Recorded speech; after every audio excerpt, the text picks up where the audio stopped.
உங்களுக்கான offer class என்னென்னு பார்த்துலாமா? இதில் ஒரு கிளாஸ் இல்லைங்க, 5 கிளாஸ் சேர்த்துமே உங்களுக்கு 500 ருபீஸ் தான். ப்ளஸ் உங்களுக்கு சோப் கிட்டுமே வந்துடும்.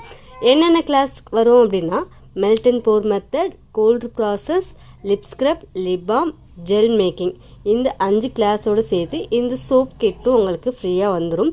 சோப் கிட்டில் என்னென்ன இருக்கும் அப்படின்னா, ஒரு சோப் மோல்டு, சோப் பேஸ், அதுக்கப்புறம் ரேண்டமாக ஒரு எசென்ஷியல் ஆயில். எசென்ஷியல் ஆயிலை பொறுத்தவரையும் உங்களுக்கு லேவெண்டர், லட்னா, டீ த்ரீ இந்த மாதிரி ஏதாவது மிக்சடாக ஏதாவது ஒன்று வரும். அதே மாதிரி ஸ்கின் கேர் பவுடரை பொறுத்தவரையும் உங்களுக்கு சார்கோல், பீட்ரூட் பவுடர், இது இல்லாமல் நியாசினமேட், கோஜிக் ஆசிட் இந்த மாதிரி ஏதாவது ஒரு பவுடர் உங்களுக்கு வரும். அது போக 1/2 kg வந்து உங்களுக்கு சோப் பேஸும் வந்துடும். இதுதான் நம்மளோட சோப் பேஸோட கிட்டு. இந்த கிளாஸில் ஜாயின் பண்ணுற எல்லாருக்குமே வந்து இந்த சோப் கிட் கொடுப்போம். இது வந்து லிமிட்டட் சீட் தான். ஆஃபர் டைம் கொஞ்ச நாள் மட்டும்தான். சீக்கிரம் நீங்கள் புக் பண்ணி ஜாயின் பண்ணிக்கோங்க. வேறு ஏதாவது டீட்டெயில்ஸ் வேணும் அப்படின்னா கீழே கொடுத்துருக்கோம் வாட்ஸ்அப் நம்பருக்கு கான்டாக்ட் பண்ணுங்கள். தேங்க்யூ.